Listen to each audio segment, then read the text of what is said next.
As India plays a pivotal role in the launch of the Global Biofuels Alliance, joining us now live and exclusive on India Today is the one champion of biofuels who's been pushing for the biofuels cause for several years, long before it became globally fashionable. The man on your screen right now, Nitin Gadkari, has been advocating for the world to pivot towards the cleaner energy source of biofuels. It's a big day for him and Nitin Gadkari ji is now joining us live. Gadkari ji, स्वागत है आपका। उस वक्त से आप biofuels की बात कर रहे हैं, इस टेक्नोलॉजी को, इस फ्यूल को अडॉप्ट करने की बात कर रहे हैं, जब लोगों को लगता था कि ये न जाने क्या है, चलेगा भी कि नहीं, इंजन तो नहीं खराब हो जाएगा, ठीक से चलेगा कि नहीं। How big a day is this for you when India has pushed for this global biofuels alliance? हमारे दर्शकों को बताएं कि इससे एग्जैक्टली होगा क्या, कैसे बायोफ्यूल्स का अडॉप्शन आपके हिसाब से इस अलायंस के बाद अब इंक्रीज होगा। गडकरी जी, वेलकम। सबसे पहले मुझे बहुत इस बात की खुशी है कि पूरे वर्ल्ड में हिंदुस्तान ने जो इनिशिएटिव लिया है उसको रिकॉग्नाइज किया है। हमारे देश में किसानों की समस्या ये है कि हमारे पास जो शुगर केन है, यानी शुगर है, व्हीट है, राइस है, कॉर्न है, इनकी प्राइस कभी कभी एमएसपी जो हमारी है, मिनिमम प्राइस जो सीक्रेट प्राइस, उससे भी कमर्शियल प्राइस, मार्केट प्राइस कम है। और इसलिए diversification of agriculture towards energy and power sector, ये निर्णय भारत सरकार ने किया है।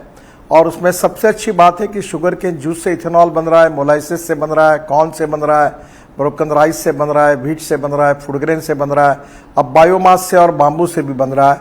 और बायो इथेनॉल अब 20% पेट्रोल में डाला जा रहा है। अभी कुछ दिन पहले टोयोटो की हमने जो गाड़ी है इनोवा, वो हाइब्रिड गाड़ी थी, उसको लॉन्च करने का मौका मिला। और ये जो गाड़ी है ये इलेक्ट्रिक 60% तैयार करती है और बाकी इथेनॉल पे चलती है। ये कॉस्ट इफेक्टिव है और इसके साथ साथ पोल्यूशन से बिल्कुल ग्रीन फ्यूल है और मुझे लगता है कि ये बहुत बड़ा रिवोल्यूशन है। दूसरी ओर जो परली रॉय स्ट्रॉ है, उससे हमारे यहाँ पानीपत में प्लांट का काम शुरू हो गया है, प्लांट का प्रोडक्शन शुरू हुआ है। उससे हमारे राइस स्ट्रॉ से बायो इथेनॉल बनता है, बायो बिटुमिन बनता है और बायो एविएशन फ्यूल अभी बन रहा है। भारत हमारा दुनिया में ऐसा देश होगा कि जो बायो फ्यूल भी बनाएगा और जिसके कारण हम दुनिया को यह टेक्नोलॉजी दे सकते हैं। इसके साथ साथ हम लोग परली से बायो सीएनजी, बायो एलएनजी भी बना रहे हैं।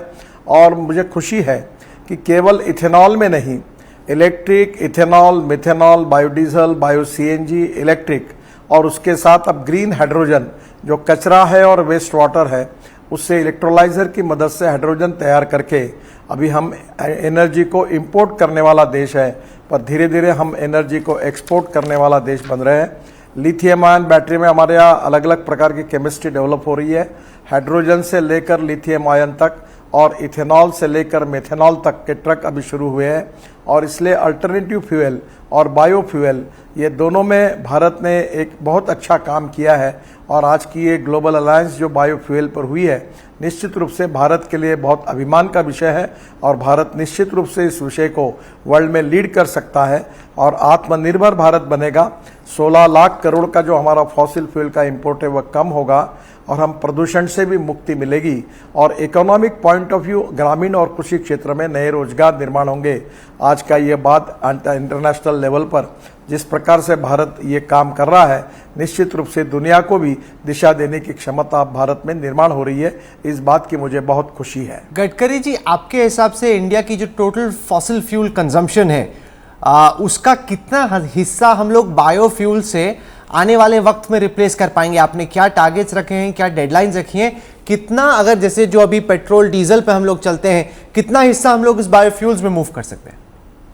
देखिए, ये एकदम इसका अंदाज लगाना इसलिए कठिन है कि हमारी ग्रोथ है हर साल, वो 10% हम एक्सपेक्ट करते हैं, पर उससे भी कई गुना ज़्यादा है क्योंकि हम हाईवे ऐसे बना रहे, तो गाड़ियों का भी, ऑटोमोबाइल इंडस्ट्री भी लगातार साइज बढ़ते जा रहा है, इसलिए फॉसिल फ्यूल की डिमांड भी बढ़ रही है।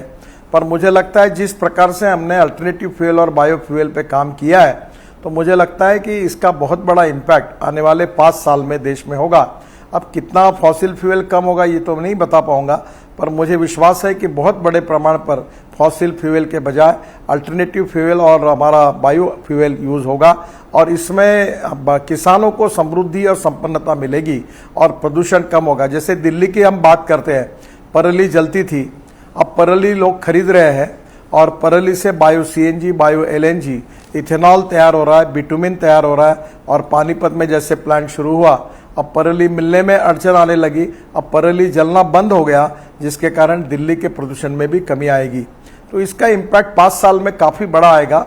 एग्जैक्टली कितना आएगा, क्योंकि डिमांड भी बढ़ रही है, इसलिए उसको कहना थोड़ा मुश्किल होगा। कॉस्ट में क्या फर्क है? जितना हम लोग 1 लीटर पेट्रोल डीजल के लिए पे करते हैं, अगर बायोफ्यूल्स का अडॉप्शन बढ़ता है, आपके हिसाब से जो कस्टमर्स को कॉस्ट देनी पड़ेगी उसमें क्या फर्क है?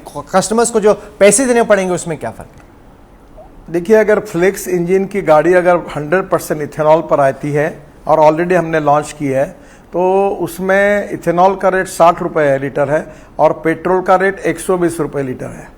और ये 60 रुपये लीटर इथेनॉल जो है, ये पोल्यूशन की बिल्कुल नहीं के बराबर है, ग्रीन फ्यूल है, इंडिजिनियस है और किसानों को इसका फ़ायदा मिलेगा। और ये इसके बाद ये जो गाड़ी है हाइब्रिड फ्लेक्स इंजन, ये 60% बिजली तैयार करेगी और 40% इथेनॉल पे चलेगी। तो इसका मतलब पेट्रोल का ऑन एन एवरेज जितना 1 लीटर पेट्रोल में माइलेज मिलता था, उतना करीब उतना ही एवरेज 25 रुपये के प्राइस में लगभग मिलेगा। अभी टू व्हीलर में भी बजाज, टीवीएस और हीरो ने अपनी स्कूटर टू व्हीलर भी बनाई है, ऑटो रिक्शा भी बनी है।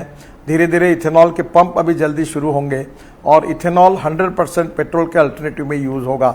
दूसरी ओर बेंगलोर में कर्नाटक स्टेट ट्रांसपोर्ट की 25 बसेस को 15% मिथेनॉल जो कोयले से तैयार होता है, उसको हमने ऐड करके पायलट प्रोजेक्ट सक्सेसफुल हुआ है।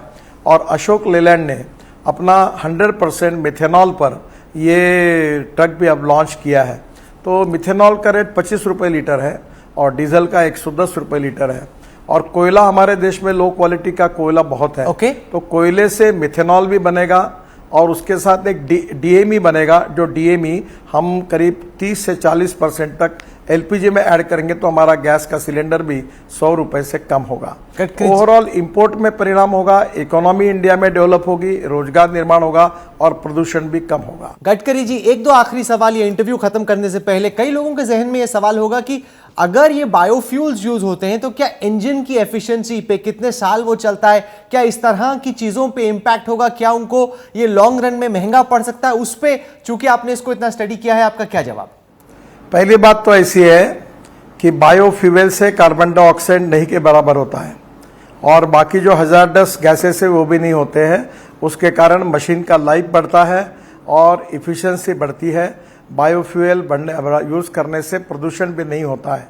तो ये फॉसिल फ्यूल की तुलना में बायोफ्यूल यूज़ करना जनता के लिए सस्ता भी है, पोल्यूशन फ्री भी है और मेंटेनेंस के दृष्टि से भी अच्छा है। और इसलिए किसानों को और हमारे देश के ग्रामीण इलाके को डेवलप करने के लिए इकोनॉमी में इसका फ़ायदा भी होगा। ये पूरी तरह विन विन सिचुएशन है और हमारा देश आत्मनिर्भर भारत बनने के लिए हमको ग्रीन हाइड्रोजन से लेकर ethanol, methanol, biodiesel, bio CNG, bio LNG और इलेक्ट्रिक, इन सब अल्टरनेटिव फ्यूल और बायोफ्यूल पे जाकर हम आत्मनिर्भर बनेंगे। हमारा 16 लाख करोड़ का धीरे धीरे इंपोर्ट कम होगा और हमारी इकोनॉमी स्ट्रांग बनेगी और हम प्रदूषण से मुक्ति मिलेगी और हमारे वाहनों को भी मेंटेनेंस की कॉस्ट कम होगी। और आखिर में दिलचस्प बात यह है कि इसके बाद G20 का अध्यक्ष ब्राजील बनता है और ब्राजील में भी इथेनॉल और बायोफ्यूल्स का खूब प्रचलन है। तो जितना इंथुजियाज्म आपने दिखाया, इंडिया ने दिखाया, ब्राजील में पहले से ही उसी तरह की रुचि है इसमें। ये बात बिल्कुल सच है कि ब्राज़ील ने ही इसकी शुरुआत की है और जब अटल बिहारी वाजपेयी प्रधानमंत्री थे और राम नाइक पेट्रोलियम मंत्री थे, तो उनके डेलीगेशन में मैं करीब 98-99 में शायद मैं ब्राज़ील गया था और वहीं से देखकर हमारे मन में ये प्रेरणा आई कि ये सिद्ध हो सकता है, ये प्रूवन टेक्नोलॉजी है। और तब से हम लगातार 15-20 साल तक इसके लिए प्रयास करते रहे और आज उसको सफलता मिल रही है। ये हम सबको बहुत खुशी हो रही है। गडकरी जी, मुझे बताया जा रहा है कि आपको राष्ट्रपति के डिनर पे ले जाने के लिए बस आपका बाहर इंतजार कर रही है, तो मैं आपको रोकूंगा नहीं, लेकिन ये बड़ा दिन है और इसलिए मैं चाहता था कि आप जुड़े हमारे साथ। बहुत बहुत शुक्रिया और आपको मुबारकबाद भी। धन्यवाद। Thank you very much. नमस्कार। If you like the video, do like, comment, share and subscribe.